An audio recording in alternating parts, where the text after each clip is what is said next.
There are two things the world is doing for Europe now, which are very important.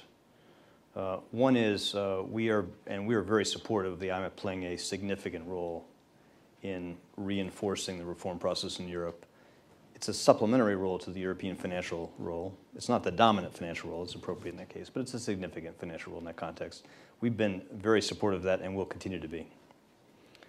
The second thing that's been happening, which is I think as significant in this case, and something only the United States can do, is the Federal Reserve, as it did in 2008 and 2009, has given the Europeans unlimited access to dollar swap lines at a critical moment where funding concerns in European banks, which have very large external assets funded in dollars, were under a lot of pressure.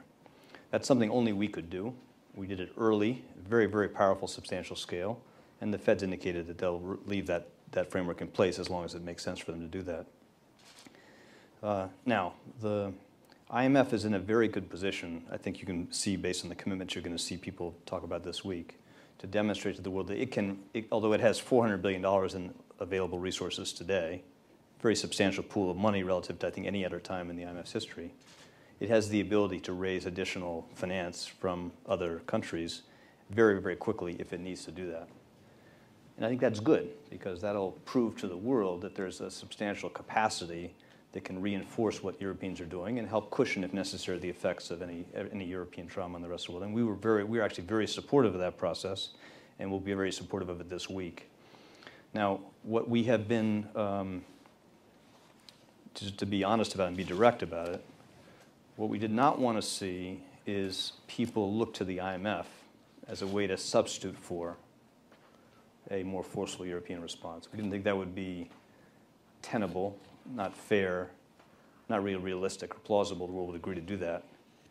And so where you've seen the United States, and this is true for China and Japan and the other major emerging economies, a little reluctant to move ahead of Europe, it's because of that basic recognition that Europe is a relatively rich continent.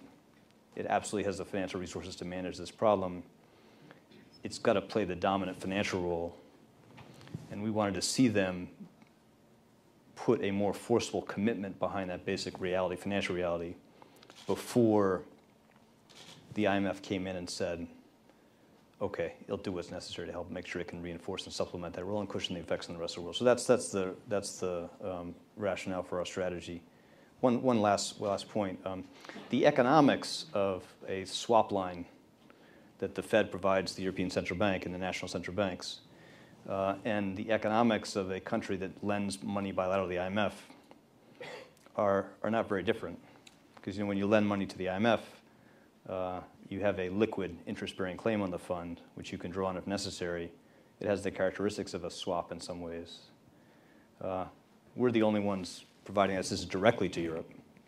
Other countries are not willing to do it directly. They're only doing it through the IMF in that context. And of course, what the IMF does is backed up by the United States in significant effects. So it's a mistake to look at this and suggest that the United States is holding back from and standing apart from this broad effort. We have been, as you know, central to the broader effort by the world to help reinforce what Europe is doing.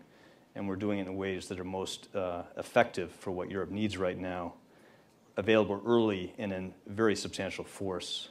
And those swap lines have made a very important role in dampening and cushioning the effects of Europe's crisis on the rest of the world because it diminishes the need for European banks to dramatically reduce their external assets very quickly, which would have put a lot more downward pressure on the global economy.